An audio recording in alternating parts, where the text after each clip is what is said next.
Bom, estamos aqui para ter uma conversa na bolinha do zóio com Joyce Prado, Marco Mota e Lucas Borba. Queria agradecer a presença de todos vocês.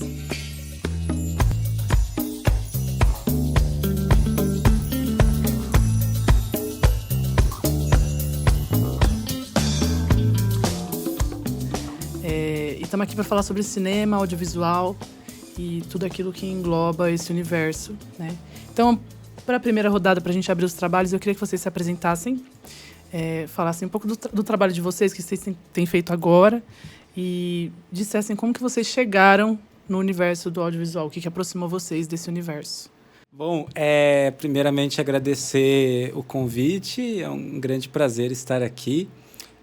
Para mim é sempre uma honra falar do meu trabalho, falar de acessibilidade no âmbito cultural, principalmente no âmbito audiovisual, e trabalho com narrativas, que é a minha grande paixão. Na verdade, eu me graduei em jornalismo em 2015. Eu nasci em Caxias do Sul, Rio Grande do Sul. Sou uma pessoa com deficiência visual total, é importante frisar isso também. E em 2015 foi que eu me graduei em jornalismo, né, na Universidade de Caxias do Sul, na minha cidade natal. E pouco tempo depois, 3 anos depois da minha graduação, eu migrei para a capital paulista. Eu sabia que eu queria o eixo Rio-São Paulo, justamente porque eu queria ficar próximo de um cenário cultural mais forte, porque eu já sabia, principalmente depois que eu concluí minha graduação, ficou muito claro que era parte do que eu era, do que me definia enquanto pessoa, então eu já nem me sentia mais pertencente, na verdade, no local em que eu estava.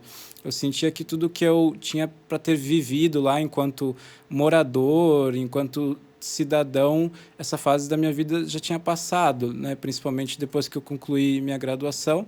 E fiquei entre Rio e São Paulo, acabei optando por São Paulo. Não me arrependi da minha decisão, apesar de sentir falta de alguns aspectos da minha terra, de gastronomia, de custo de vida, mas eu me sinto mais pertencente, né, por estar aqui próximo do cenário cultural mais efetivo, mais forte. E, paralelamente à minha graduação, foi que eu comecei a estudar acessibilidade comunicacional, audiodescrição, mais especificamente, enquanto pessoa com deficiência visual, né, que pode, nesse mercado, atuar como consultor. Para quem não sabe, a audiodescrição, a gente pode dizer que é uma espécie de tradução de imagens em palavras, né, da linguagem não verbal para a linguagem verbal. Ela é uma narração em off, no caso do audiovisual, que fica descrevendo os elementos visuais de uma obra, então de um filme, de uma série, de uma novela. Em letras vermelhas de formato geométrico, Ana. Uma embarcação com alguns passageiros navega por um canal estreito. Entre os passageiros, uma mulher negra com cabelos na altura do ombro olha ao redor.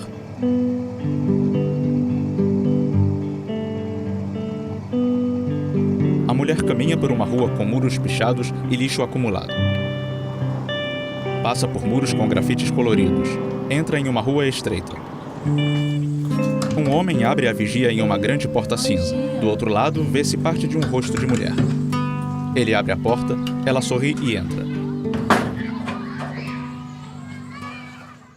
Existe o roteirista, que é uma pessoa, claro, que enxerga, porque ela precisa descrever o que está acontecendo, que também precisa estudar as diretrizes da audiodescrição e trabalha escrevendo esses roteiros. E existe o consultor, o audiodescritor consultor, que é uma pessoa com deficiência visual também capacitada nessa área, que estuda as diretrizes direitinho, e ela vai validar a clareza desse roteiro, se não tem ambiguidade, nessas informações estão chegando de uma forma clara para o público-alvo, que são as pessoas com deficiência visual. E esse é o meu papel. Então, eu me especializei nessa área, paralelamente à minha graduação. Chegando em São Paulo foi que eu comecei efetivamente a atuar mais nesse mercado, primeiramente para pequenos estúdios, para algumas distribuidoras, alguns estúdios de dublagem, né, que aos poucos estão entrando nesse ramo como prestadores de serviço também.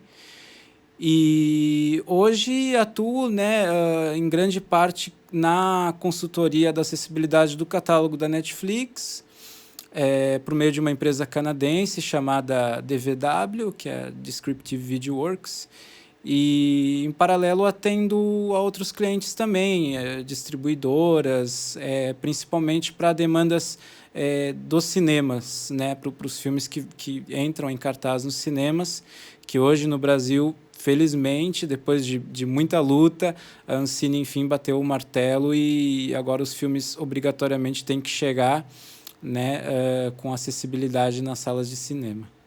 Uau. Esse é um pouquinho sobre mim. Uau, prazer em conhecê-lo, viu? De verdade. Prazer é meu. Desculpa rapidinho, obrigatoriamente na sala do cinema, então vai ter essa acessibilidade. Como que funciona? Desculpa, até antes de eu falar sobre mim.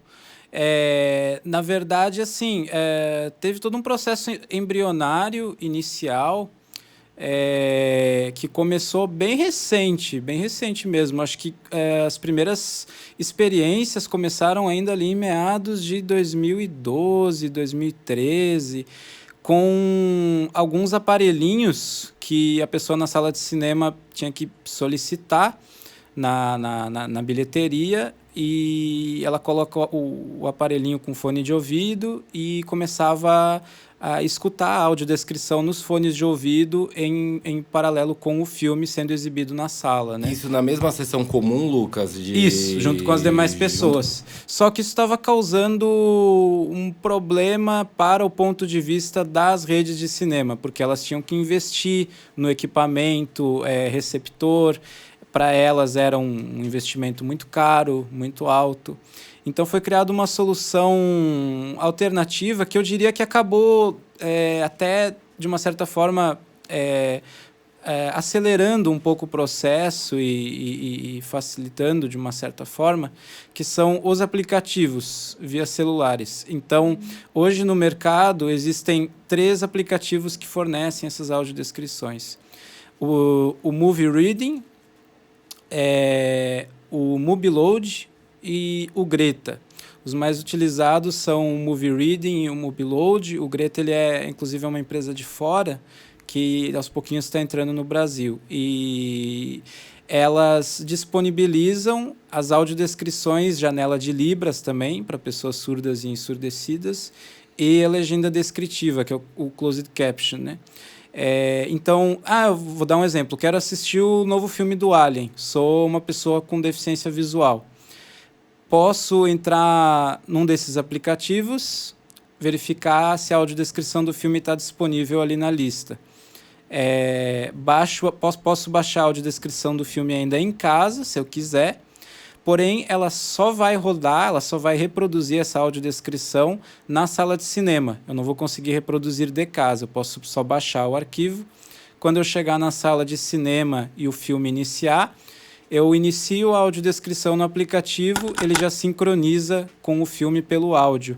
Para começar, acesse a App Store ou o Google Play, no seu celular ou tablet, e baixe o aplicativo Movie Reading. Ao abrir o aplicativo, você estará na aba Catálogo, onde você já descobre os títulos com recursos de acessibilidade disponíveis. Encontre o título desejado, escolha a versão e selecione o recurso que quer baixar: audiodescrição, Libras ou legenda descritiva. Clique em Sim para confirmar o download.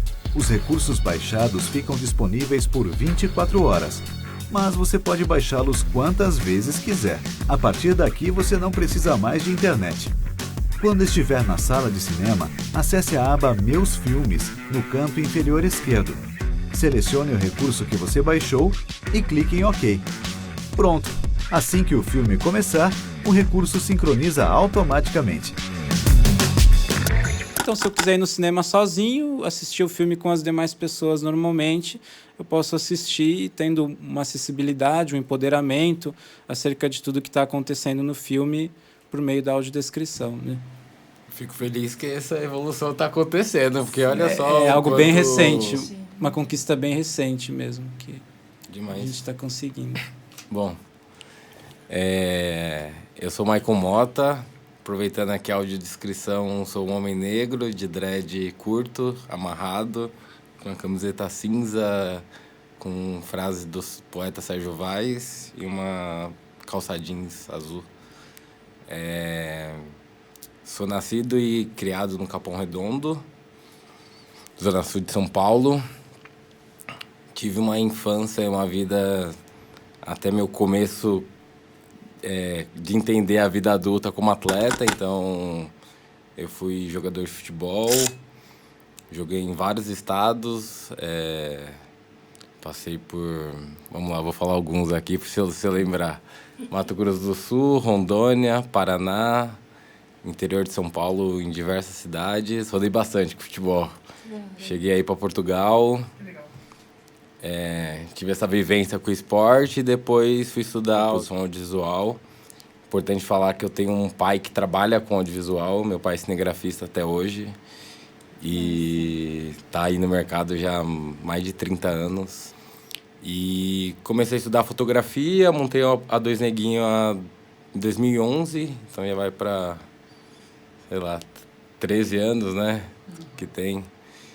E como um trabalho paralelo, quando a gente montou a Dois Neguinho, a gente montou como um lugar de fazer eventos e produzir uma banda. Eu aproveitava que eu fazia outros trabalhos também, desde barman, Trabalhei com a minha mãe também em produção de alguns produtos. Mãe de 3 filhos, onde 2 dos meus irmãos são pessoas especiais também. Tem uma doença rara chamada paraparesia espástica familiar. É uma doença neurológica que atinge a medula. Então, e também tem alguma coisa neurológica que não manda informação correta para o corpo. E aí vai atrofiando os músculos, é uma doença que tem retardo mental. Então, eu tenho 2 irmãos hoje que são cadeirantes, que precisa de ajudas diariamente nos afazeres todos da vida, assim. E é isso, eu sou um pouco desse cara que é sincero com as palavras e também do jeito que vê e lida com a vida, sabe? Acho que tem uma filosofia de pensar que do mesmo jeito que a gente lida com a vida vai ter que lidar com a gente, né? Eu trabalhei 9 anos na Globo, entrei como assistente técnico no jornalismo, fazendo matérias externas. E depois eu virei repórter cinematográfico, trabalhando no Profissão Repórter por 5 anos. Rodando o Brasil, contando as histórias aí do nosso povo, junto com a equipe do Caco, né? Tendo muita influência também da forma de visão de vida do Caco, sabe?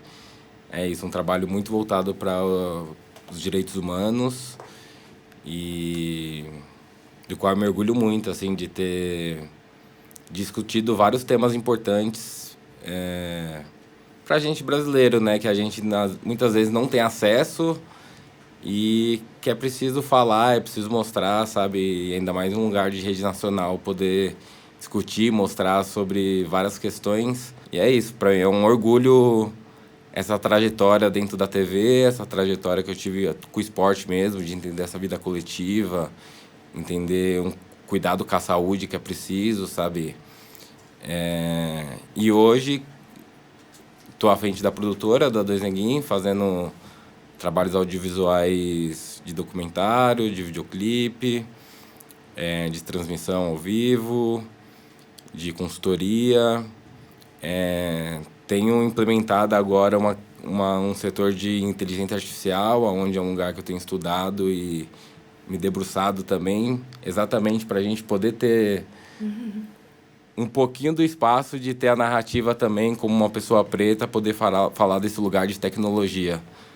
Quais é a tecnologia que a gente quer ver e aonde também que a gente vai ter a nossa própria representatividade. É isso. E eu sou um parceiro aqui da Caramuja, que é um lugar que eu já fiz vários trabalhos com o Daniel, né? Me sinto muito honrado de ter a amizade do Daniel, que é uma pessoa que, para mim, é uma referência, sabe? De profissional, pessoa, de lidar, sabe? Com a vida. Então, como pai de família também é uma referência, sabe? De lidar com os filhos, sabe? De ter esse lugar bonito da vida. E estou muito feliz de estar aqui, conhecer vocês, sabe?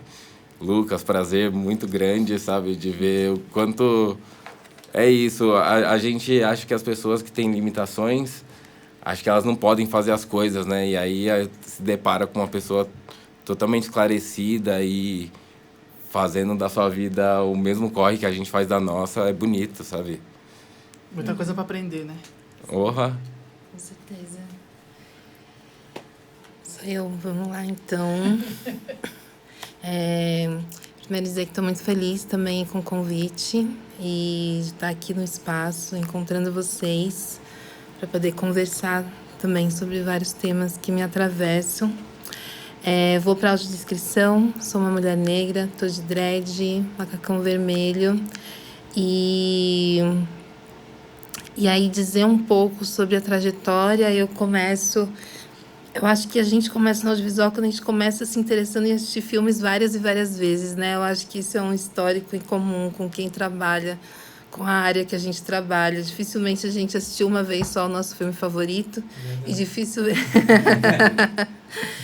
dificilmente a gente não teve uma infância também muito permeada por uma série de filmes e séries e desenhos. Então, venho muito desse lugar de uma família também que tinha uma relação muito forte com o cinema, com a imagem. Hoje eu entendo que se a minha avó tivesse possibilidade, ela seria uma fotógrafa, porque mesmo nos anos 70 ela já tinha a câmera dela, ela fazia a revelação dela e faz poucos anos, quando deixaram de fazer a revelação, que ela deixou de ter um filme com filme analógico, assim. Isso foi até 2015, ela era resistente.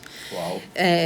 Então, entendo hoje que eu fui muito influenciada por esse contexto de imagem. Passo pela faculdade, passo pela pós, começo aí mais ou menos em 2006 a trabalhar com uma cena muito independente. Quando São Paulo tinha uma cena muito independente de música, de rock independente, de hardcore e melódico e toda essa fase emocore e tudo mais. Então, sou cria dessa fase, tenho que admitir. Mas era uma fase onde você via também uma juventude se mobilizando muito em torno de comunicação, de zine, de vlog, de MySpace, de YouTube, de Mirk, de todas essas coisas. Participei de vários canais. E foi onde eu comecei a operar câmera. Então, comecei a operar câmera já trabalhando com música, trabalhando com show, trabalhando em festival. E isso da relação com a música é algo que acompanha meu trabalho até hoje.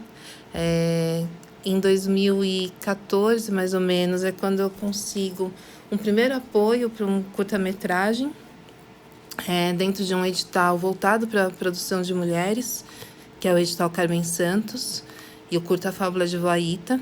E a partir desse curta eu decido fundar uma produtora, que é a Oxalá Produções, que é a produtora que eu estou e sigo até hoje, tocando, vivendo, acreditando, porque eu acho que é crença também, acho que esse lugar de empreender também enquanto pessoas negras dentro de uma área onde as disputas de narrativa são tão intensas e tão poderosas também, é um lugar de acreditar não só no que é o talento meu e das pessoas que são envolvidas, e das pessoas negras principalmente envolvidas, só que também acreditar no que é a potência do público e das pessoas que desejam realmente consumir um audiovisual e uma narrativa que caminha, até por isso que o Marcos falou, por um lugar também de como a gente consegue trazer a nossa perspectiva sobre a nossa história, sobre a nossa vivência, que não seja a partir exclusivamente das dores, mas justamente compreendendo quais são os caminhos das curas que a gente está propondo aí no mundo. E é assim que eu vou seguindo dentro da produção da Oxalá. Faço parte da Associação de Profissionais do Audiovisual Negro, isso desde 2016, como membro fundadora ali. E daí trago a questão da membra fundadora, porque acho que vai ser a única associação que eu vou ser membra fundadora, com certeza. Eu acho que é uma energia de vida, acho que é uma energia que a gente usa uma vez, ou que a gente tem para uma vez, depois a gente vai desprender para outros espaços. O coletivo é potente, ele é forte, só que a gente também precisa compreender que o coletivo ainda é um lugar de muitos traumas para a gente, né? Porque ele também também fomos estimulados a quebrar a relação do coletivo. E esse processo de cura do coletivo, ele também demanda muito de energia. Agora eu estou mais voltada para o Oxalá, já estive mais voltada para a APAN, mas é um espaço que mudou minha vida, que mudou as possibilidades que eu tive dentro da minha área de trabalho, mas principalmente dentro do que eu entendo de formação de cidadania, formação de humanidade, formação de realmente de poder também conhecer e acessar um audiovisual que está pelo Brasil. Assim, eu acho que isso é uma das coisas mais impressionantes que a gente tem de potência hoje, é a rede. Então, dentro do que eu trago muito do aprendizado da APAN para a produtora, é esse lugar de conseguir trabalhar com pessoas que não estão só no território de São Paulo, e como que a gente pensa nacionalização, que a gente fala, mais do que descentralizar, é nacionalizar. Então, como que as produções vão agregando pessoas de diferentes regiões. Então, isso é um aprendizado super importante.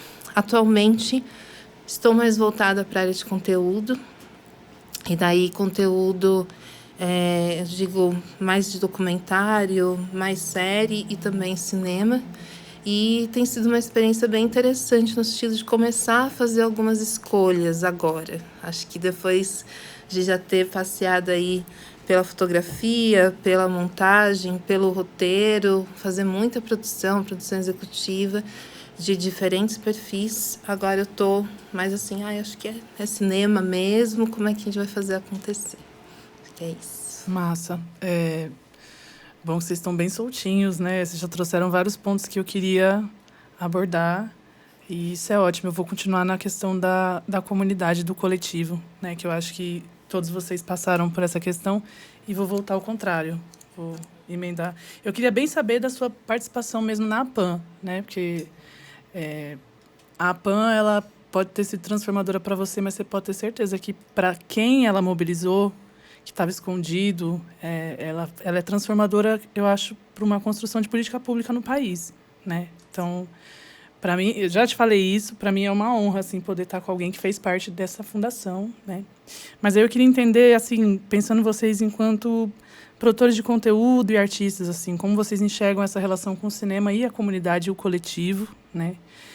Desse potencial de transformação social, né? Como tem sido a atuação de vocês dentro disso? O que vocês acham que, cada um dentro da sua luta, né? São questões que precisam ser pontuadas, assim. Como que o cinema pode interferir ainda numa formação de comunidades? Eu acho que, por já ser uma arte que parte do coletivo, ele parte da escuta, né? E eu acho que isso é uma das coisas que são mais sensíveis e mais necessárias para a gente conseguir se sensibilizar mesmo, enquanto comunidade, enquanto coletividade.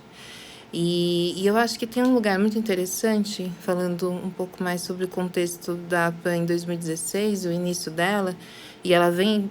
E já era, e não é que a associação se forma em 2016, ou a ideia vem em 2016, ela vem sendo fomentada há algum tempo, né, em diferentes espaços. Só que a gente tem isso que é o lugar difícil também, quando a gente fala da dor, né? Ela tem um impulsionador que, infelizmente, foi a questão da morte dos jovens em Costa Barros, no Rio de Janeiro, em 2015, que faz um grupo de pessoas do audiovisual, São Paulo e diferentes partes do Brasil se reunirem em um grupo de Facebook para fazer uma ação de projeção em homenagem a esses meninos, mas também reivindicando e questionando essa sociedade que não se sensibiliza, que não se mobiliza a partir da morte de pessoas negras, de a juventude negra. E teve aí um intensivão de uma semana, isso no espaço da primeira sede do Oxalá, onde passaram várias pessoas, muitas conversas, outras pessoas estavam em Brasília, outras estavam no Rio, outras estavam na Bahia, outras estavam no Rio Grande do Sul, e a gente foi trocando ideias, e foi trocando informações, e foi trocando arquivos, e isso fez a realização de um projetaço em diferentes partes do país, na data de aniversário de um dos rapazes. Esse grupo, ele acaba sendo a continuidade para o que é um primeiro grupo online do que vai ser a APAN, e dali em diante que começa toda uma mobilização da organização da associação quanto burocracia e quanto também como é que a gente vai se posicionar, né? E daí vem aquele primeiro momento, tá tudo pronto, vamos, tal, não sei o quê. Depois para e fala, não, a gente precisa de estatuto, a gente precisa de... Então, a gente realmente se coloca um ano aí para, inclusive, estudar o que é se fundar quanto uma associação. Daí eu trago o caso de Costa Barros e como que isso fala sobre o coletivo, porque a gente se vê nessas famílias, a gente se vê nesses jovens, a gente se via muito intensamente também enquanto responsáveis da preservação de vida, e eu acho que o cinema é essa possibilidade de preservação de vida, de manutenção de vida e de apresentar outras possibilidades e potências de vida, né? E caminhos e referências, né? Porque a gente está vivendo, cada família, cada pessoa está vivendo diferentes ciclos de traumas geracionais que atravessam as suas ancestralidades, né? Então, se a gente não consegue colocar dentro da coletividade quais são as ferramentas e as aprendizagens que a gente possui, eu acho que o cinema ele é muito potente, porque a gente fala da oralidade, a gente fala do gesto, a gente fala da situação, a gente fala do imaginário. Então, é um caminho de renovação de tudo isso. Se a gente não conseguir colocar isso para fora, se a gente não compartilhar isso de alguma forma muito terapêutica, que o cinema tem essa potência, a gente também não vai demorar um pouco mais, vai sofrer um pouco mais, vai viver um pouco mais solitário dentro de um contexto que a gente pode partilhar mais as vivências, né? Então, eu acho que essa situação em específico, que acaba sendo uma situação, até uma situação limite também, para a gente entender a necessidade dessa associação, também faz nascer de um lugar muito genuíno o desejo dessa coletividade, né? Então, as pessoas que estavam presentes ali, naquele momento, em 2015, que não eram só pessoas de cinema, a gente já tinha a Lued, por exemplo, já era uma pessoa amiga e estava ali envolvida também. Outras pessoas que dividiam o espaço da casa comigo estavam ali envolvidas também, e não são necessariamente do cinema, mas é aquele lugar onde você chega naquela situação limite e a gente pensa como é que a gente age, como é que a gente se organiza, né?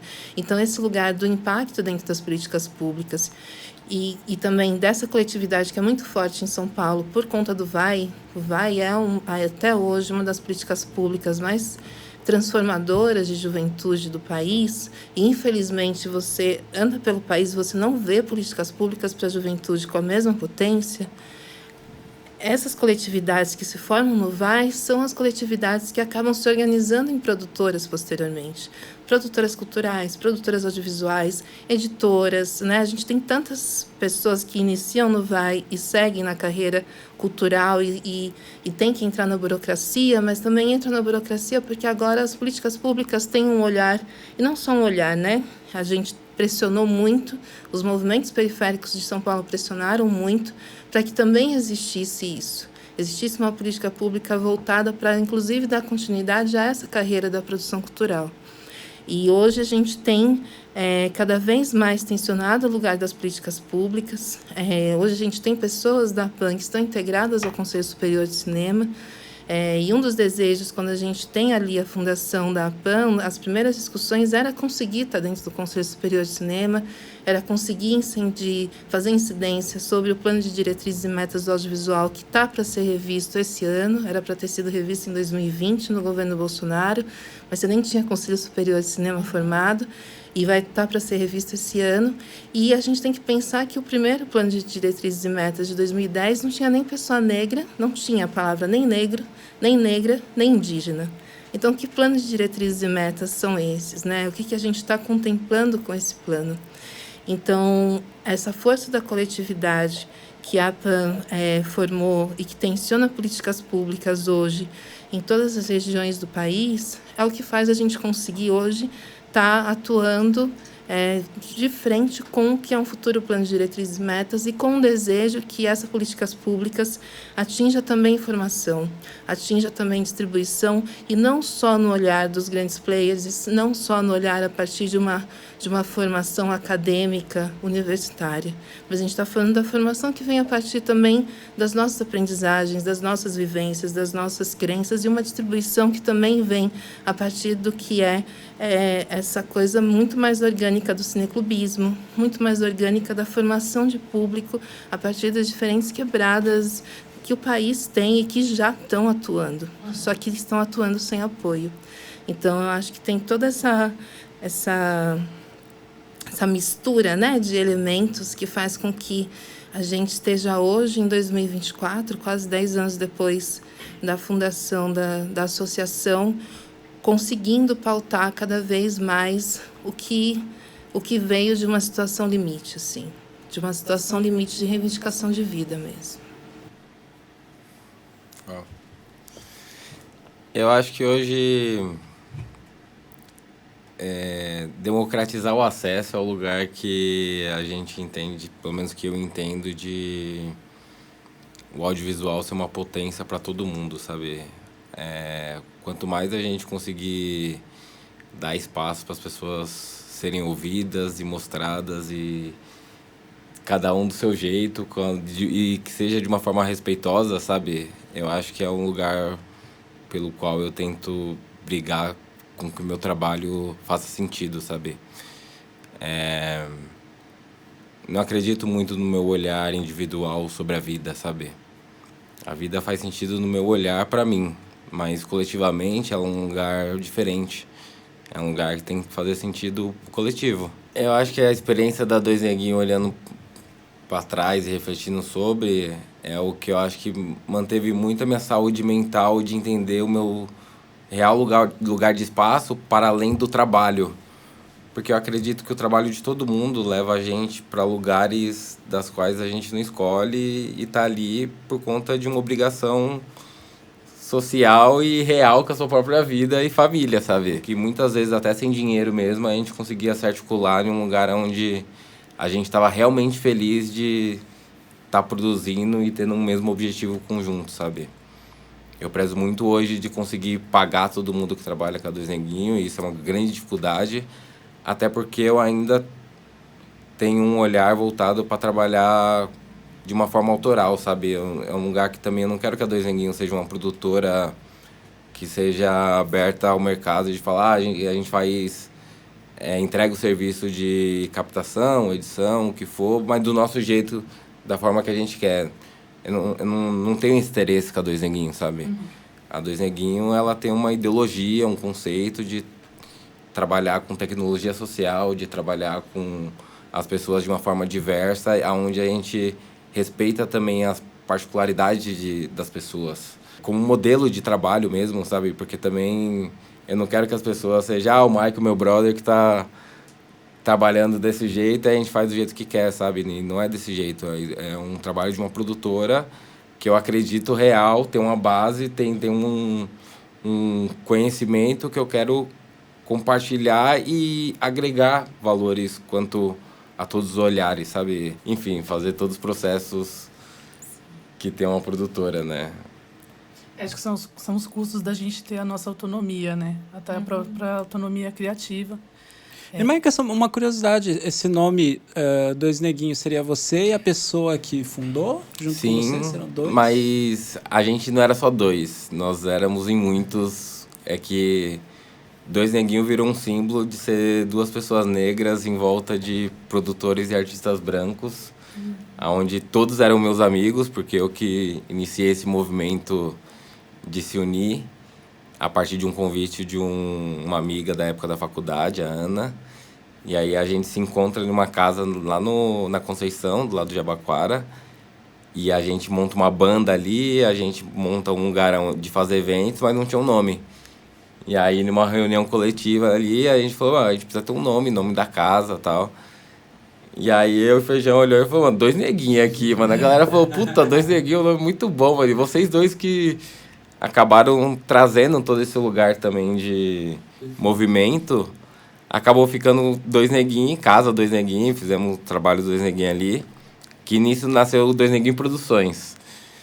E aí fizemos a casa 2 neguinhos, onde a gente fazia os nossos eventos. E depois, quando a galera se dissipou, eu nem perguntei pra ninguém, tipo, se eu poderia continuar com o nome, sabe? Foi uma coisa muito natural de...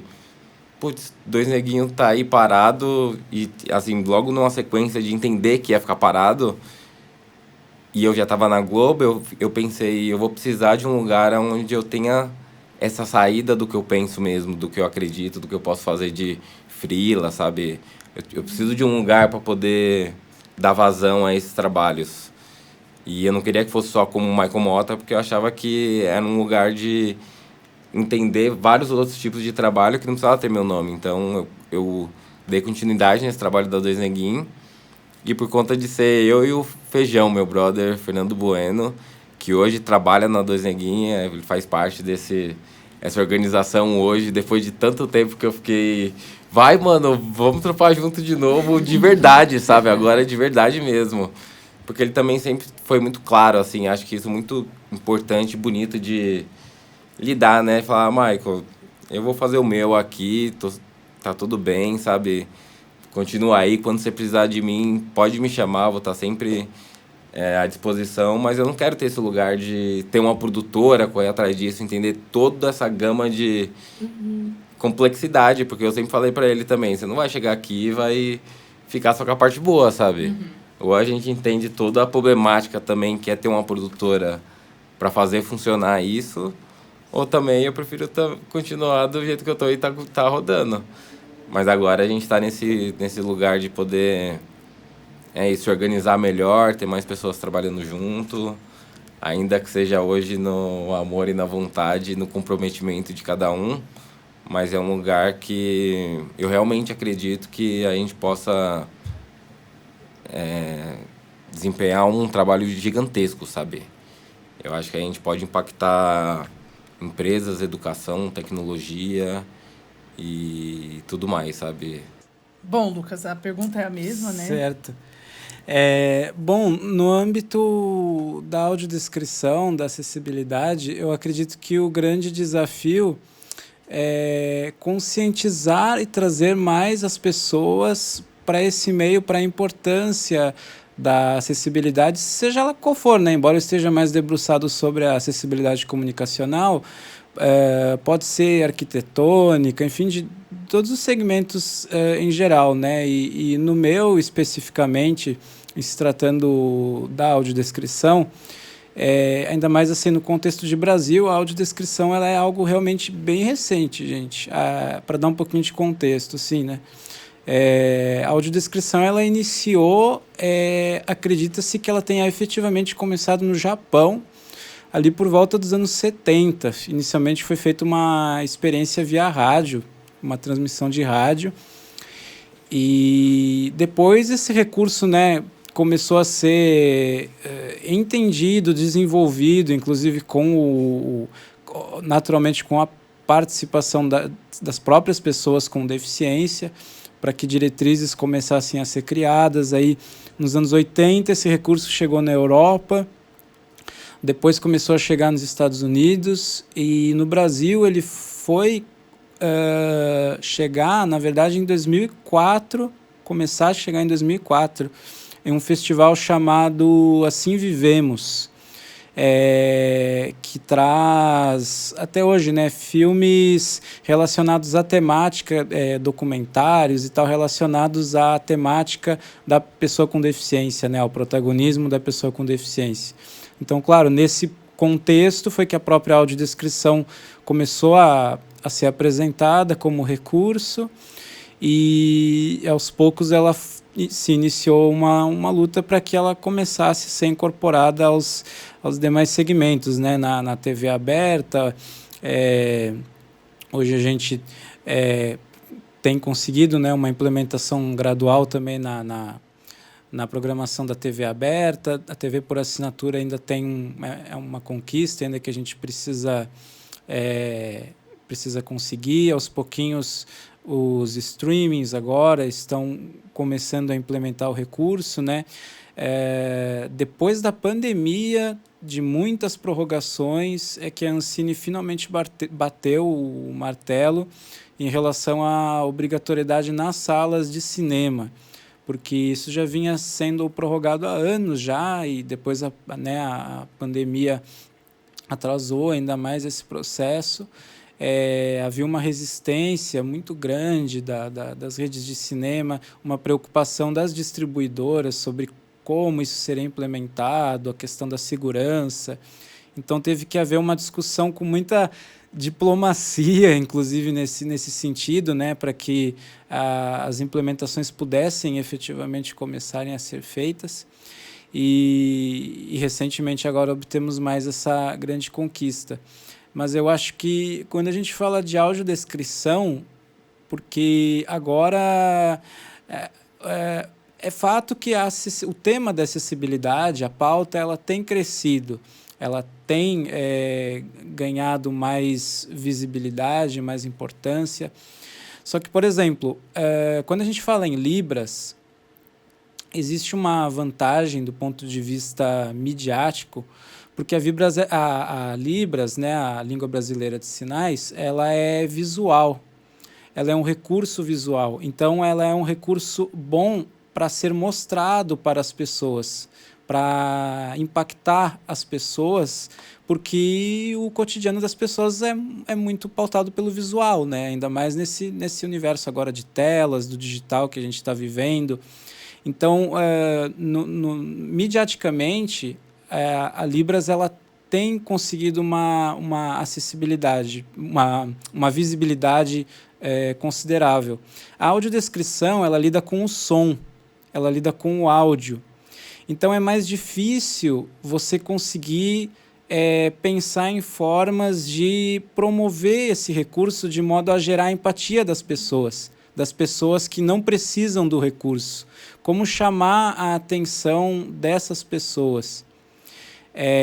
Então esse é um trabalho que a gente tem buscado desenvolver junto aos demais recursos de closed caption, de Libras, inclusive por meio desses aplicativos que têm ajudado muito, porque com os aplicativos as pessoas que vão ao cinema já estão começando a ver, as pessoas com deficiência ali com o celular, com o fone de ouvido, utilizando, e isso é importante para a gente gerar pautas, né, para a gente gerar pautas para a mídia, para promover inclusive a audiodescrição, para que inclusive filmes menores, porque, por exemplo, você ainda tem algumas restrições.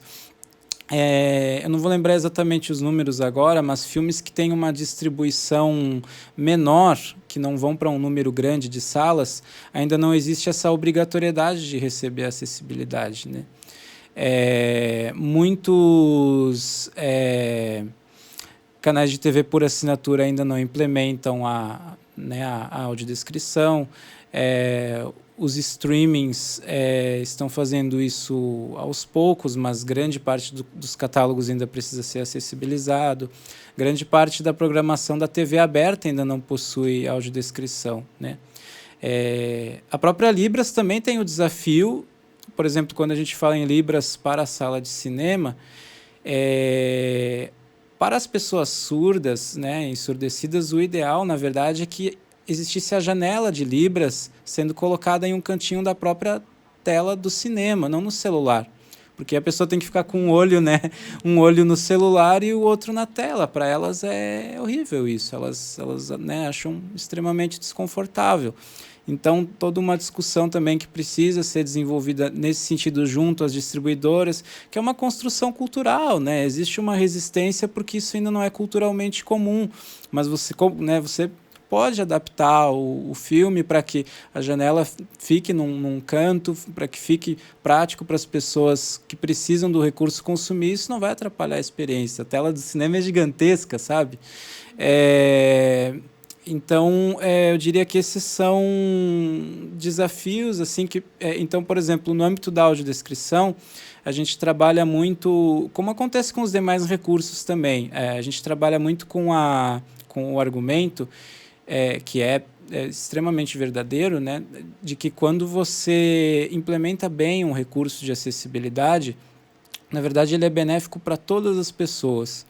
Se você implementa uma rampa, ela não vai ajudar só uma pessoa cadeirante, vai ajudar uma pessoa idosa, que pode ter, né, já dificuldade para subir uma escada. A audiodescrição, ela não, embora o público-alvo primário sejam as pessoas com deficiência visual, ela também beneficia pessoas com síndrome de Down, beneficia pessoas disléxicas que têm dificuldade de, né, apreender certas informações apenas pelo âmbito visual, pessoas idosas, e ela ajuda muito a você captar detalhes que no olhar você deixa passar, porque o roteirista ele vai ficar pausando o filme frame a frame para fazer o roteiro de audiodescrição. Então, é como se, em parte, o roteiro original do filme você aproximasse um pouco aquilo do recurso de acessibilidade. Então, aquilo vai ajudar, muitas vezes, a apreensão da obra de uma forma mais profunda, porque você consegue aprender detalhes que o olhar deixa passar.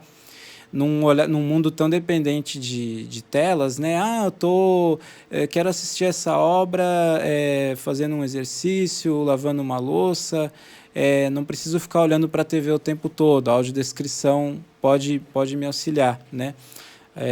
Além de ser uma ótima ferramenta também de estímulo a vocabulário, né? Num país em que o nível de leitura ainda é tão baixo.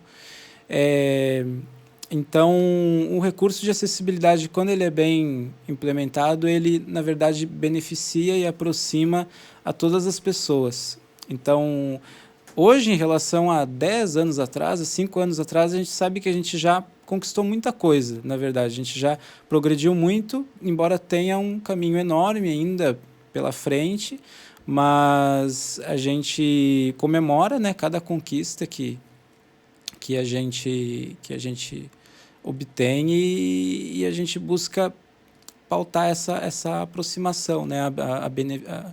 O quanto os recursos de acessibilidade em geral, incluindo a audiodescrição, na verdade aproximam e beneficiam a todas as pessoas. Como é bom estar com pessoas inteiradas de um tema, né? Nossa, maravilhoso. Nossa, são tantos argumentos que você fala, nossa, é verdade. Realmente, e é uma falta de empatia mesmo. A gente tem uma relação com o coletivo e tem uma urgência, uma necessidade, uma luta, mas a gente também tem uma coisa da expressão, né? Acho que quando você fala da sua visão, mas claro, o que a gente tem a dizer só tem sentido quando a gente se encontra com o outro, né? Acho que o coletivo tem um pouco disso e o que a gente traz, o que tem valor pra gente, mas não deixa de ser o nosso olhar. E a maneira como a gente vê o mundo, né? Acho o cinema muito filosófico, porque é o olhar de cada um. Mas eu queria começar pelo Lucas, depois passamos para vocês. Essa questão da acessibilidade, você fala muito do ponto de vista da distribuição, mas eu queria saber no local da produção, assim, né? Porque eu penso muito que o cinema surgiu com 24 fotos repetidas numa velocidade que o olho humano não conseguia processar e deu-se a ilusão do movimento. Então, de certa forma, a gente está falando de uma arte que existe a partir de uma limitação humana, né? Então, quando a gente está falando de acessibilidade, eu penso que conceber a acessibilidade antes, no processo de produção, da construção da narrativa, já vai ter que posicionar a gente em outras experiências, né? E aí eu queria saber da sua experiência, e aí pensando vocês, como que está sendo a relação de vocês com essa questão da acessibilidade, esse processo criativo, mas as questões de negritude também. Porque a gente parte de um lugar comum para imaginar coisas novas, são espaços de possibilidades, né? Então, como que é essa expressão criativa dentro dessas nossas lutas? E aí, começando pela questão da acessibilidade. Bom, então, é um processo, falando em termos de produção da audiodescrição, para quem ama, claro, para quem é apaixonado por esse processo como eu diria que é desafiante e realmente apaixonante ao mesmo tempo, porque cada obra é específica, cada obra tem a sua mensagem, as suas particularidades, as suas características. Então, por mais que você estude as diretrizes, por isso que é sempre também muito importante você estar sempre se atualizando nesse meio, porque sempre está chegando novidade, reflexões, inclusive a partir das próprias diretrizes, não que elas não possam ser rompidas, né? Regras muitas vezes existem para serem quebradas, isso existe porque elas servem como um parâmetro para nós sabermos para onde nós estamos indo, o que nós estamos fazendo, né, para entregar um produto de qualidade para a pessoa com deficiência visual, de modo que ela seja empoderada naquele segmento.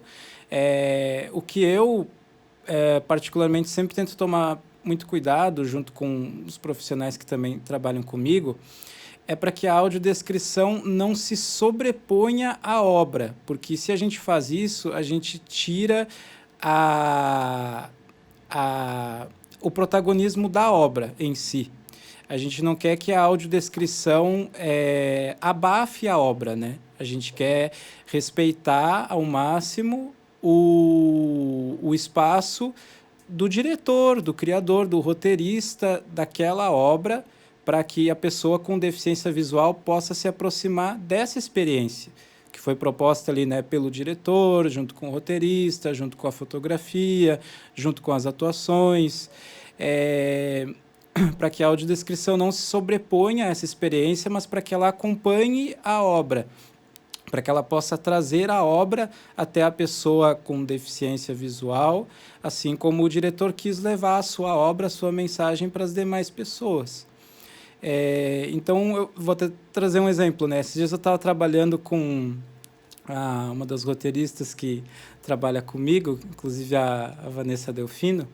A gente estava trabalhando no filme do Polanski, O Pianista. E foi muito fascinante porque, assim, na verdade, o que aconteceu? A gente estava revisando um roteiro prévio, né, que foi feita por uma roteirista que está iniciando no meio, e a gente estava conversando enquanto a gente estava fazendo esse processo, o quanto seguir o contexto daquela obra é importante para a gente fazer as escolhas da audiodescrição. Porque em muitas cenas você vai ter um monte de elementos visuais na tela, só que você tem um timing, um tempo para descrever. Por exemplo, uma das diretrizes da audiodescrição é que, preferencialmente, você não pode sobrepor os diálogos. Você tem que descrever entre eles, porque senão você vai atrapalhar, né? A experiência da pessoa com deficiência visual, ela tem que ouvir os diálogos. A audiodescrição, ela tem que agregar a experiência, não atrapalhar, né? Ela tem que agregar informação para a pessoa com deficiência visual. Então, a gente procura sobrepor as falas dos personagens o mínimo possível. A gente faz as inserções entre os diálogos. A não ser que seja alguma informação muito crucial para a narrativa visual, que a gente precise fazer pequenas sobreposições muito precisas. Às vezes isso é necessário, mas é algo que a gente evita ao máximo. Então, às vezes você tem muita informação na tela naquele momento. E aí, o que você vai optar por descrever naquele espaço que você tem? O que vai ser prioridade? Então, algo que se destacava muito naquele contexto da obra, que o Polanski trabalha bastante, em muitos momentos, destacar o emblema judaico que as pessoas utilizam na manga direita, porque é um recurso que ele utiliza também para diferenciar, né, as pessoas judias das demais pessoas que vão acompanhando ali, que vão transitando na trama, né? Então, em muitos momentos, você poderia, sei lá, descrever o chapéu de um homem ou a roupa que ele está usando. Não, você vai focar no emblema, porque aquilo é que está interessando naquele momento e é o que vai destacar aquela pessoa das demais. E a câmera foca claramente, né? Você percebe claramente o emblema ali naquela cena. E ajuda a distinguir das demais pessoas, porque tem um monte de pessoa transitando na cena. Então, você tem que trazer aquilo para a audiodescrição para identificar, essas pessoas aqui são judias, aquelas outras não são. Então, é isso, você pensar em como você dialogar com a obra da melhor forma possível para não ficar uma descrição genérica, aleatória, né? Passar as informações que são pertinentes para a pessoa com deficiência ter a maior apreensão possível daquela obra, né? é um dos grandes desafios e um dos fascínios, eu acho, assim, do processo de produção. Não, e que você acaba tendo que até um próprio estudo do cinema, né? Assim, não deixa de ser um exercício de close, né? Você está recortando. Dentro de uma imagem que já tem um corte, que já tem um enquadramento, você vai fazer um outro enquadramento. Exato. Por conta da questão do tempo. Então, assim, tem que estudar cinema, né? Tem que estudar o filme. Maravilhoso. Eu vejo que hoje a gente vai se deparar com um campo muito novo de linguagens e de um lugar diverso mesmo e amplo de as pessoas terem possibilidades de produzir num lugar maduro de consistência técnica, visual, para ser bem mais específico, por conta de ferramentas mesmo de inteligência, sabe? Eu vejo hoje, por exemplo, o Sora, de recurso de inteligência artificial com prompt de texto para criar imagens em movimento, em vídeo. Onde tudo era muito caro, obviamente, mas você vai dar vazão a criatividades em um lugar onde nunca teve. Então, é algo que eu tenho, olhado com entusiasmo de ver o que vem por aí, mas ao mesmo tempo tentado estudar as formas de produzir com essas ferramentas, a como discutir o uso dessas ferramentas, porque eu acho que existe uma questão ética também. Ainda é um bicho de 7 cabeças, mas ao mesmo tempo a gente tem que aprender para poder trocar ideia e poder entender esse rolê. Então, eu me coloco nesse momento hoje de tentar olhar para esse lado também, para além de estar produzindo conteúdos autorais de documentários. A Dois Ninguém acabou de fazer a captação de um documentário no Amazonas, onde a gente mandou uma equipe lá para poder acompanhar em uma aldeia indígena, trabalhos voltados ao meio ambiente, à plantação de árvore, junto com uma empresa chamada Meu Pé de Árvore, que faz um trabalho de estudo do território para poder também... A gente entende que a gente impacta em tudo, né? O ser humano tem esse poder, né? De... Ali é o que ele toca ali, você acaba mudando ali, então... A bioeconomia é muito mais do que só sementes. A bioeconomia é a árvore. A árvore é o ativo, a gente tem que olhar para ela. Ela produz semente, ela tem que estar bem. Não adianta exaurir a árvore, machucar ela, num ano ela dá, depois ela não dá mais. Então, o cuidado, o ativo principal é a árvore. Vamos entender como ela funciona, vamos aprender a identificar como vem as outras oficinas, vamos entender a paisagem. Então, essas são minhas matrizes e a gente traz isso para trazer aos povos originários, povos da floresta, autonomia e protagonismo. Que a gente entrega a ferramenta e assim ele tem autonomia. E a autonomia de uma ferramenta que vai ajudá-lo a gerir e manejar, principalmente a floresta. Manejo, né?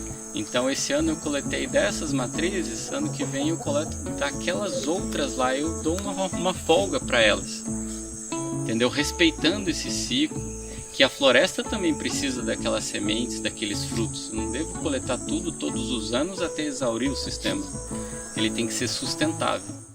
Muito interessante entender que a gente tem esse processo do rádio, tem um lugar da chamada decadência do rádio e tem um retorno do que o rádio propiciava, que era a radionovela. A gente está vivendo a radionovela de novo, reconfigurada. Voltar, né, de novo, reconfigurada nos podcasts narrativos e que também traz esse lugar do Star System, né? Trazer estrelas da TV e do cinema para estarem dentro de podcasts e serem narradores de livros e serem narradores de histórias. Então, eu acho isso muito, muito potente também quando a gente fala sobre acessibilidade, só que também muito potente quando a gente fala do desafio da própria linguagem do audiovisual e do cinema. Quando a gente tem filmes como é que é? Um Lugar Silencioso, né? Uhum. Que tem a saga. Sim. Ele é maravilhoso porque ele é justamente o cinema olhando e voltando a olhar para a narrativa e a potência da narrativa do som, Tem um outro filme que fez muito sucesso, tem até uma refilmagem nos Estados Unidos, mas ele é europeu, não vou lembrar o país, que é todo através de uma chamada de telefone, que é pela emergência, uma mulher falando ou denunciando uma situação, né? Daí tudo que a gente acompanha é da cabine desse policial que está atendendo essa chamada, e é tudo através do som. Então, eu acho que a gente está vivendo diferentes momentos, inclusive de como a acessibilidade pode tensionar as relações que a gente tem com a visualidade e, inclusive, que a gente tem das relações com o som também, né? Desde o que a gente pensa de uma acessibilidade para pessoas com baixa visão ou deficiência visual, até para pessoas ensurdecidas, como que a gente também, quanto pessoas de realização e de criatividade, como é que a gente vai olhar para esses diferentes públicos e entender o que se tensiona criativamente quando a gente está em diálogo e interação com esses públicos. Eu lembro que há alguns anos atrás a Samsung, quando estava lançando, isso há muito tempo, quando estava lançando uma câmera digital, a primeira câmera digital que identificava o rosto, ela fez uma ação de levar um grupo de pessoas com deficiência visual até uma ilha ali na Coreia do Sul, entregar a câmera para elas e depois fez uma ação de exposição das fotos, a partir do que era, né, a inteligência também dessa câmera, auxiliando esses fotógrafos que já tinham uma experiência, por mais que fossem pessoas com baixa visão, eles já tinham uma experiência com câmera e foram para fotografar. Então, essa relação também da gente entender o que é acessibilidade, movimento na tecnologia e movimento na criatividade, eu acho que a gente ainda tem muitas coisas para conversar e existem muitos movimentos, né? Eu tenho uma pessoa na minha família que nasceu com uma doença congênita, ela também é uma pessoa totalmente sem visão. E a gente tem muita dificuldade de encontrar livros, né, em braille, e muita facilidade hoje para ela ter acesso ao que é livros que sejam narrados, audiodescrição e tudo mais, né? Então, isso é uma coisa que me fez pensar ao longo do momento também da relação com o audiovisual, da relação com a criação, de observar também, inclusive a dificuldade que ela tinha alguns anos atrás em conseguir ter acesso ao entretenimento, né? E diferentes perfis de entretenimento.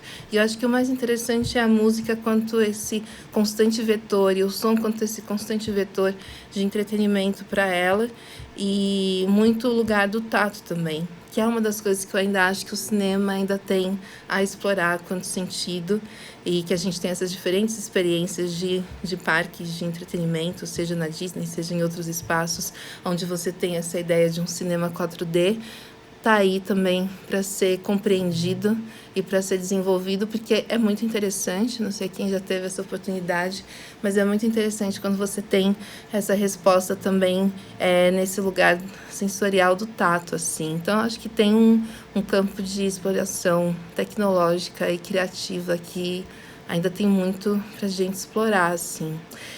E dizendo especificamente sobre o que eu tenho produzido mais atualmente, eu tenho olhado muito para esse lugar um pouco também mais sensorial do cinema. E o sensorial no sentido também da imagem quanto uma relação de textura, não só quanto uma relação de reprodução de objeto e de reprodução do que é possível se ver e possível se tocar, mas também quais são as texturas que cada uma desses espaços, dessas pessoas, desses objetos possuem, até dentro de um olhar mais macro, até dentro de um olhar de uma óptica não tão perfeita quanto o Sharp, que estão sendo cada vez mais necessários dentro de um cinema mais hegemônico, né? O que a gente fala quando a gente fala de registro de imagem, e quando a gente também pensa em um registro de imagem que não precisa ter obrigatoriedade de corresponder necessariamente à óptica do nosso olhar e entregar isso, né? Acho que a gente não precisa estar sempre colado com o que a gente vê, a gente pode muitas vezes explorar muito mais a experiência de uma imagem já distorcida, já dissimulada, já realmente trabalhar esse aspecto das propriedades da imagem, né? Desde o que é uma longa exposição e como que isso gera um rastro, o que é uma subexposição, o que é uma superexposição. Então, a gente tem outras relações com as luzes. Eu acho que, nesse sentido, a fotografia tem me interessado muito, né? E até a relação com as lentes tem me interessado muito. Eu acho que a gente está, às vezes, trabalhando muito com as lentes mais normais, com as lentes mais padrão, mas eu acho que cada vez mais a gente tem opção e acesso a lentes que podem entregar outros lugares e outros registros dessa imagem, né?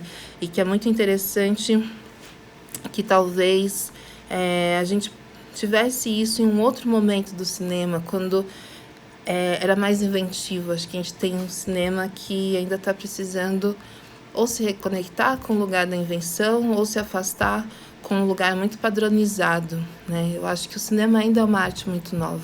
Isso é uma das coisas que eu fico pensando, né? Quando a gente pensa na arquitetura, que é uma arte milenar, e a gente pensa no cinema, que é uma arte que acabou de fazer 100 anos, a gente pensa, meu Deus, é um bebê. Só que é um bebê que dá tanto dinheiro que ele está limitado a só aprender a fazer ABCD. Talvez, se ele não desse tanto dinheiro, o cinema já tivesse se expandido de muitas outras maneiras. Porque a expansão precisa de financiamento, né? Quando você entende que aquela narrativa de início, meio e fim é muito rentável, você não vai investir tanto numa narrativa que é só início ou que é só meio, né? Você não vai investir tanto na possibilidade que essa arte tem de mudar mesmo a relação com o tempo, a relação com o som, a relação com a imagem, a relação com vários outros sentidos que a gente pode investigar. Então, eu tô cada vez mais me relacionando também com o que são as outras possibilidades do cinema e entendendo que, por ele ser tão novo e tão rentável, ele está se tornando muito limitado, né? Muito a partir dessa expectativa que a gente tem de que tem que dar dinheiro, tem que dar retorno. Mas, gente, como assim, né? São só 100 anos, calma. Tem muitas coisas ainda para serem inventadas, né? Então, eu acho que dentro desse aspecto da relação do cinema quanto tecnologia, quanto criação, quanto linguagem, eu tenho olhado muito para esse lugar. Tenho olhado muito para o lugar do... Vamos entender tudo que ele já foi. A gente já tem aí as experiências do pós-cinema, a gente tem outras investigações, a gente tem a própria videoarte. As pessoas agora têm medo de estragar o equipamento. Antes a galera colocava imã no sensor para estragar o equipamento, entender o que acontecia. Então, tem muitos processos ainda, né? E eu acho que a gente precisa desapegar um pouco, que seria ótimo, eu sei que tem boletos, mas a gente precisa desapegar um pouco também do que as pessoas estão sendo condicionadas e entender que as pessoas estão abertas para terem experiências de outras maneiras, com outros projetos, com outros filmes, com outros estímulos, com outras texturas, né? Acho que tem muitas misturas cada vez mais possíveis. E aí, olhando especificamente para um âmbito de uma relação entre cinema, expressão e negritude, eu tenho me dividido muito em duas frentes, assim. A gente tem muitos projetos dentro do Oxalá que falam sobre lugares de mais tradição, né? Então, a gente fez alguns projetos relacionados à samba rural paulista, faz alguns projetos que são relacionados mesmo a investigar tradições que seguem presentes dentro de uma comunidade negra, sudeste principalmente, Congado, Reinado, Irmandade. A gente lançou recentemente um álbum visual com as pastoras do Rosário, da Irmandade da Nossa Senhora da Penha de França, e que é muito incrível, porque eu acho que são manifestações que tiveram registros com viés muito documental antropológico e que tiraram dela uma beleza de reinvenção de vida, porque acho que cada vez mais a gente precisa se relacionar com um lugar onde as pessoas negras se reinventaram para viver nesse país, né? E elas se reinventaram no todo, elas tiveram que recompreender o que é a humanidade, tiveram que recompreender o que é a espiritualidade e recompreender não só no sentido de, sim, a gente veio com uma cultura, a gente veio com uma tradição, só que a gente veio também com o propósito de que tudo isso fosse fragmentado, esquecido e substituído. Então, a gente é um encontro de muitas reinvenções que foram possíveis a partir de quem conseguiu manter essas tradições, mas que se encontrou com outras, para fazer uma manutenção, para se manter existente. Então, esses lugares da tradição me interessam muito, porque eu acho que a gente ainda tem muito a compreender sobre esse lugar de um mistério, de um ocultismo, de uma reinvenção, de uma preservação. E quando a gente fala de culturas bantus, que são muito em torno do que é um segredo, então também se relacionar com isso no audiovisual é você mostra, mas você não mostra ao mesmo tempo. Você não pode tirar o aspecto, porque primeiro que ninguém vai te revelar tudo. E segundo que você também não quer que as pessoas... E até esse revelar tudo é revelar tudo para a câmera, mas é revelar no sentido de emoção, né? No sentido de sensação. Eu acho que essa é a revelação importante de se acontecer. Então, esse lugar de uma racionalidade ou de uma consciência antropológica, documental, que era o registro anterior das nossas tradições, isso a gente precisa se afastar e precisa se aproximar com qual é o imaginário que está ali em torno, qual que é a beleza e qual que é a condução narrativa mesmo, né? É muito fabular, é muito fabular e é muito onírico também, ao mesmo tempo. Então, essa relação com a tradição, ela está muito forte. A gente vai lançar agora um documentário sobre a mestra Nicide, que é uma matriarca do Batuque de Umbigada, falecida em 2023, com 89 anos. E é um documentário sobre o último álbum da gravação dela, né? Que foi entre o mês de abril e junho de 2023. Então, também é um lugar dessa presença, dessa matriarca, dessa condução, dessa gravação das músicas, da sagacidade, do criticismo que ela tem. E, por um outro lado, também, eu tenho me interessado muito sobre como que a gente conversa de um lugar um pouco mais subjetivo da experiência das pessoas negras, né? De uma subjetividade. A gente fala muito sobre as questões sociais, ou qual é a nossa relação quanto negritude e sociedade. Só que eu acho que a gente precisa cada vez mais se aprofundar mais qual é a relação negritude e pessoa. E como que isso vai moldando, como que isso vai impactando, como que isso vai expandindo ou cerceando também essas possibilidades. A Bell Hooks fala muito sobre como o racismo ocupa um lugar que poderia ser ocupado pelo amor, né? Que poderia ser ocupado por outros sentimentos. Então é importante também entender o que está sendo ocupado, né? O racismo, ele é muito amplo, né? O impacto dele é muito amplo. A gente fala racismo de uma maneira muito genérica, mas o que o racismo ocupa? O que é esse ódio? O que é essa raiva? O que é esse esvaziamento também? Então eu estou num processo de um novo doc, que vai se chamar Quase da Família, que fala sobre a luta das trabalhadoras domésticas por direitos, só que também fala sobre sociedade brasileira, sobre servidão, sobre objetificação. E acho que falar sobre objetificação é muito interessante, que muitas pessoas falam da objetificação muito nessa relação de um corpo padrão que é cortado, recortado e exposto. Só que a objetificação, cada vez mais, quando eu vou me aprofundando nesse filme também, é sobre você esvaziar as pessoas de agência. E é sobre as pessoas se relacionarem com mulheres negras, especificamente nesse filme, como se elas não tivessem nenhum tipo de sentimento e nenhum tipo de necessidade básica. Não Comer, tivessem desejo. Dormir, né? Água, imagina, nada, né? Então, acho que essa objetificação que tem me pegado agora, ou esse lugar que a Bell Hooks fala que o racismo está ocupando, ele precisa ser mais delineado e mais especificado, porque a gente precisa dar nome para conseguir, inclusive, se afastar do que é essa experiência. Porque daí, até no processo desse filme, eu fui entendendo, e vai ter uma fala muito boa da Rosane Borges, que é uma acadêmica das imagens, onde ela diz: eu estou muito mais próxima de uma trabalhadora doméstica de uma acadêmica. E isso não é um problema para mim, isso é um problema para a sociedade, né? É um lugar onde eles me colocam. E isso também é colocado para mim. estou muito mais próxima das trabalhadoras domésticas por milhares de razões. E não pela posição social de uma trabalhadora doméstica, mas pela experiência de vida que elas têm.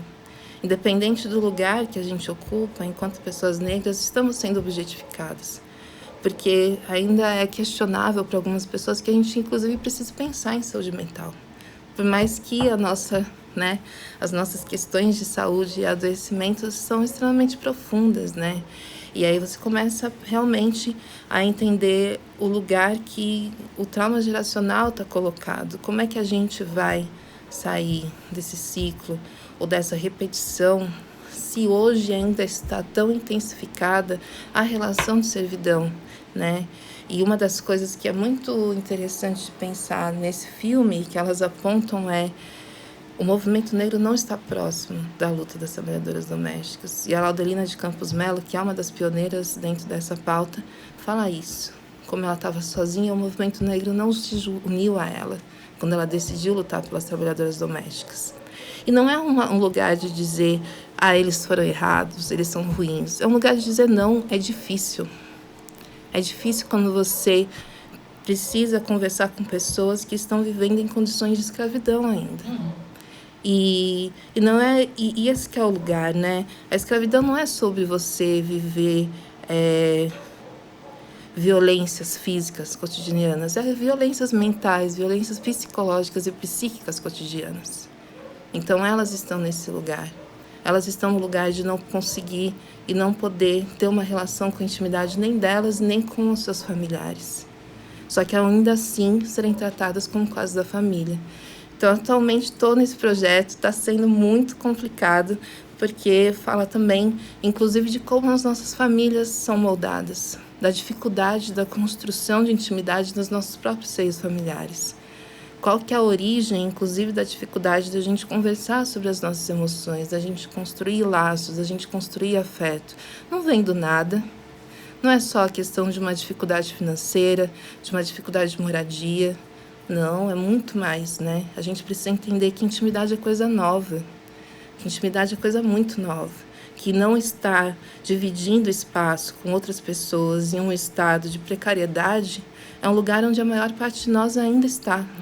Então, o que é intimidade quando a gente olha para isso, né? E então, eu acho que falar sobre ou delinear e debater mais, ou até esmiuçar mesmo, esse lugar muito difícil dos impactos dentro de uma subjetividade, de você realmente olhar mesmo para essas experiências que são individuais e são coletivas, só que não exclusivamente para o externo, mas muito para o interno.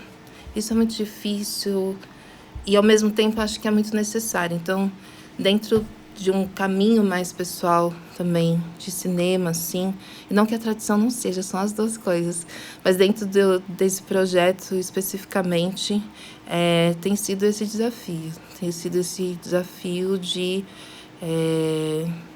esmiuçar mesmo, esmiuçar as emoções e tirar do genérico, né? Vamos para o campo dos específicos, né? E acho que falar também sobre experiências de mulheres negras é estranho, né? Porque ainda sinto que tem uma sensação que as pessoas estão cansadas da gente. Elas sempre estiveram, né? Mas... Só que elas sempre estiveram, né? Acho que você está certa, elas sempre estiveram. Só que eu acho que as pessoas negras estão cansadas da gente também, né? Eu acho que aí que é um pouco da dificuldade, né? Não acho que é só... Acho que a sociedade sempre teve, né? Acho que cada vez mais ter consciência também de que esse cansaço não é um cansaço de, não vou ouvir. Mas é um cansaço, será que você está ouvindo mesmo? Será que você está escutando mesmo? Será que você está olhando mesmo? Tipo, essa reafirmação, sabe? Será que você tá? Você tá mesmo? Você tem certeza? Ou você só tá aqui? Sabe? Acho que é um pouco disso que tá me pegando um pouco. De entender, você tá mesmo parando para pensar? Não tô falando de escutar. Tô falando, para pensar. Se coloca no lugar. Porque às vezes eu sinto que as pessoas recebem as mensagens, pensam um minuto e saem andando. E isso não vai dar conta. Então, tem sido um processo de um filme onde eu decidi, quem for assistir tem que sentar e ouvir. Se você não tá afim de ouvir, então você levanta da sala e sai. Porque vai ser um filme que é pra você ficar ouvindo. Só ouvindo, assim, sabe? E é um pouco desse processo, né? O documentário esse processo, o documentarista esse processo, né? É sentar e ouvir outra pessoa por muito tempo, né? E eu acho que quando a gente fala também da intimidade, da proximidade, também é muito nova a relação dessas pessoas, dessas mulheres que são as nossas personagens no filme, poderem falar com outras pessoas negras, né? E isso também vai abrir um outro campo para elas, um outro campo de relação. E aí é muito curioso também entender como daí você faz as pessoas, nossa, mas ela falou tudo isso. Claro, ela não estava falando para você, que é uma pessoa branca ou né? Que só tá pensando em tirar a vida dela para uma exploração, né? É mais uma objetificação. Exato. Que é mais uma objetificação, Sim. né? Ela já foi objetificada, daí vem você, quer usar essa história para objetificar de novo, para você Pra poder ganhar um fazer prêmio dinheiro. numa mostra de cinema. Você entendeu? Denúncia. E aí que a gente precisa realmente esmiuçar, inclusive que a gente está falando sobre objetificação, né? Que é muito raso, porque às vezes vai muito para o lugar da mulher branca exposta nas redes sociais ou nos comerciais, mas pelo amor de Deus, ali a gente está construindo desejo, e desejo é poder. Os homens brancos têm o poder financeiro, as mulheres brancas têm o poder do desejo e da atenção. Esse é o ponto, né? E enquanto a gente constrói desejo, a gente vê justamente esse lugar de homens negros muito ricos, com muito poder, com mulheres brancas. Porque o desejo deles está construído ali. E o recurso deles vai ser colocado ali também. Então, esse lugar da construção do desejo, ou uma objetificação que visa construir desejo, visa a manutenção da própria mulher branca da sociedade. Da própria atenção que ela vai receber. Então, que objetificação é essa que te dá mais poder? Não, vamos falar da objetificação da pessoa que não pode nem ter sentimento. Não pode nem reagir. Tem que ser humilhada e ficar calada. Isso é objetificação. Sabe isso? Que não traz poder nenhum. Só te traz impotência. É bizarro, assim. É bizarro a gente entender que, inclusive, o que a gente está debatendo, ou até onde o nosso debate tem que ir, a gente ainda tá tocando, assim. E eu acho que por isso que o cinema também é muito novo. Porque também o acesso à produção do cinema ainda não está colocado a todas as pessoas, né? Então, ele quanto um instrumento... E aí nem vou dizer sobre a questão de uma linguagem visual ou de uma linguagem sonora. Eu também estou falando de uma linguagem de discurso. Ele, quanto escrita de discurso, ele ainda está muito limitado sobre quem está escrevendo, né? Então, acho que tudo isso são coisas que têm movido muito o pensamento sobre expressão mesmo. Cinema e expressão, que você perguntou, tá? Tudo isso está sendo movido. E agora, especificamente, muito conectada com esse projeto. E é muito difícil. Eu acho que a dificuldade para mim sobre realização de cinema negro, especificamente, é porque é muito sobre mim também, né? Muito sobre a minha família, muito sobre quem veio antes de mim, muito sobre quem eu sou origem, muito de da onde é a minha origem. E aí você se questiona, inclusive, sobre quais são as cargas que você tem sobre essa experiência, sobre esse passado, né? E aí você vai se descobrindo e entendendo que as coisas estão muito mais adoecidas do que você imagina. Acho que é um pouco sobre isso. Por mais que a gente esteja procurando caminhos de bálsamo, nem vou falar cura, porque a cura precisa acontecer a partir do momento que para de se machucar. Na verdade, a gente está sendo machucado e está colocando band-aid em cima de band-aid, bálsamo em pasto, seja o que for, vai fazendo. Ebó em cima de ebó, ori em cima de ori, bori em cima de bori, mas ainda não interrompeu, né? Então, isso é muito difícil, o processo de se curar enquanto você está sendo dilacerado é muito difícil de acontecer, né? Acho que é muito do processo da diáspora, seja Brasil, sejam outras diásporas. A gente, infelizmente, precisa encerrar, daria para ficar horas nessa ideia, né? Mas eu acho que nesse tema que você traz e que toca a todos nós, assim, existe uma cultura de um silenciamento, que é uma grande ferramenta para essa objetificação. E essa objetificação servindo a um mercado, né? A coisa não está desatrelada do que pode ser o cinema dentro de um contexto capitalista, assim. Então, romper com os silêncios, seja lá esses corpos que estão constantemente silenciados, né? Acho que é um primeiro passo de um processo de autoentendimento e de reconhecimento de algumas coisas, assim. E realmente há muito a ser investigado dentro do cinema enquanto possibilidade de expressão. Para finalizar, eu queria que vocês trouxessem alguma recomendação, deixassem a tag de vocês ou algum contato, alguma forma de comunicação, rede social, enfim, para quem usa, que vocês queiram que a galera conheça. E alguma recomendação que vocês acham que possa ter conexão com essa conversa que a gente teve aqui. Vou começar pela Joyce. Então, vou reforçar aqui a recomendação para as pessoas assistirem o álbum visual das Pastoras do Rosário, da Nebulosa ao Brilho. São 18 minutos, onde a gente faz um panorama da infância, a vida adulta, elas que já são mulheres maduras e super sábias, mas a gente fez um processo de escuta de todas elas, sobre experiências, vidas, romances, e isso deu origem ao álbum visual, que está no canal do selo Sesc. E também sigam a página da Oxalá no Instagram, @Oxalá_produções. Muito obrigada.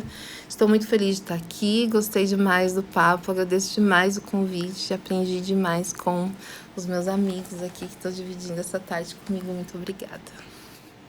Que honra de escutar a Joyce, entender Nossa. tanto de verdade. Joyce Lucas, de verdade. É isso, a gente parte de reflexões pessoais da vida, e aí eu acho que é um lugar muito interessante, esse lugar de poder trocar ideia com pessoas que você não conhece e também que tem, mesmo que a proximidade do audiovisual seja comum entre nós, olha quanta visão diferente de lugares aonde a gente está colocado, né? E tanta coisa que faz sentido próximo, né? E de reflexão, sabe? Foi uma tarde que eu aprendi muito aqui ouvindo. É isso, eu quero que a gente consiga cada vez mais conseguir olhar para o futuro e fazer com que esse futuro que a gente almeja seja feito efetivamente com ações, sabe? Eu vou colocar aqui as redes da Dois Neguin, que é minha produtora, @2neguin, com U-I-N no final. Minhas redes é Michael Mota, MAYCOM, e é isso. Lucas? Inicialmente quero agradecer, novamente reiterar o convite. Fiquei super honrado de dividir a mesa com esses dois feras. Quero muito poder acompanhar mais o trabalho de vocês, aprender ainda mais do que eu já aprendi também com vocês. E falando um pouquinho em termos de recomendações, em 2001, junto com a roteirista Vanessa Delfino, nós criamos o grupo Domínio Acessível. O nosso Instagram é o @acessíveldomínio. Ele está, na verdade, agora a gente está em um processo de reformulação dos conteúdos do Domínio Acessível, então ele está um pouquinho parado, mas já tem conteúdos bem interessantes lá. A gente tem todo um histórico de descrição de imagens estáticas que a gente iniciou inicialmente até como uma forma de mostrar o trabalho, a importância da audiodescrição que se estende até para o meio das imagens estáticas também, né? Sejam exposições. E a gente trabalhou muito com cartazes de filmes. Então foi bem legal.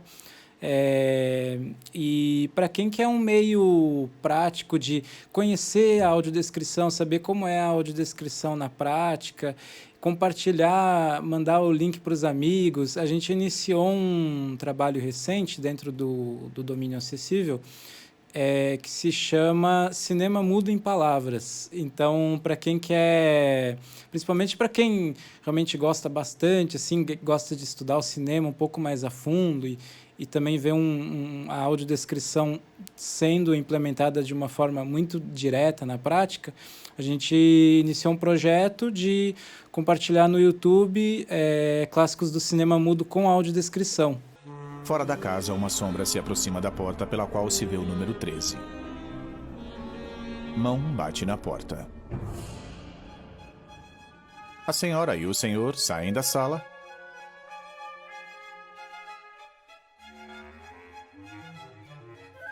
E Joey beija Daisy no rosto. O senhor sobe em uma cadeira e coloca a mão esquerda nas costas. A senhora abre a porta lentamente. Um homem está em pé, usando uma capa, chapéu e cachecol que cobre a parte inferior do rosto dele. Justamente para poder levar esse cinema também para as pessoas com deficiência visual e também como uma forma muito prática de mostrar a importância da audiodescrição para quem não tem deficiência visual, né? Como que ela se configura na prática.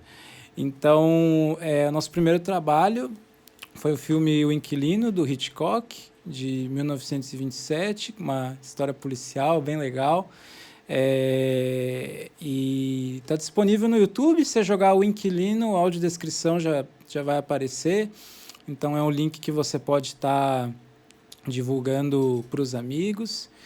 E para quem não sabe, né, falar um pouquinho brevemente assim, dos streamings, que a audiodescrição também está chegando. Então, se você tem algum colega, amigo com deficiência visual, ou surdo também, que possa se beneficiar do Closed Caption, divulgue, tá? A Apple TV é um streaming que praticamente todo o catálogo dela já está com audiodescrição.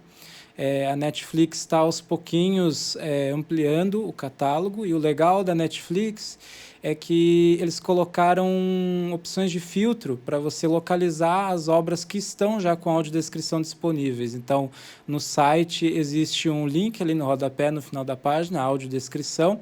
Se você clicar, vai abrir toda a lista com audiodescrições em português. Detalhe, né? Porque alguns têm audiodescrições em inglês, em outros idiomas, mas vai abrir os que têm audiodescrição disponível em português.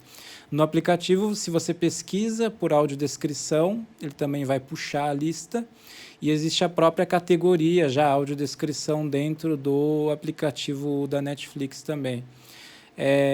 A Disney Plus também, a Disney, né, que agora o Star agora ficou tudo Disney, então eles também têm ampliado o catálogo deles. A Max, aos pouquinhos, também tem colocado nos filmes, e a gente espera que isso continue se estendendo cada vez mais, né? Então, para quem quiser acompanhar também um pouquinho do trabalho do Domínio Acessível, o Instagram, @acessíveldomínio. Tem o meu e-mail também, que eu vou deixar aqui, o lborba1618@hotmail.com. A gente fica disponível também para atender tanto seja estúdios de dublagem quanto produtores independentes que estejam precisando de acessibilidade. A gente tem parceiros com os quais a gente consegue orçar tanto audiodescrição, quanto closed caption, quanto janela de libras também. A gente fica à disposição. Arrasou. Gente, foi um prazer essa conversa, né? Que ela poderia, enfim, ela vai se desdobrar em muitas coisas ainda. Eu queria lembrar todo mundo que esse é um projeto que a gente conta também com uma produção de uma biblioteca de audiolivros. Então, em breve, teremos aí uma produção literária interessante, junto com o lançamento do podcast. É isso, eu agradeço muito a presença de todos vocês. E foi ótimo ter essa conversa na Bolinha do Zóio.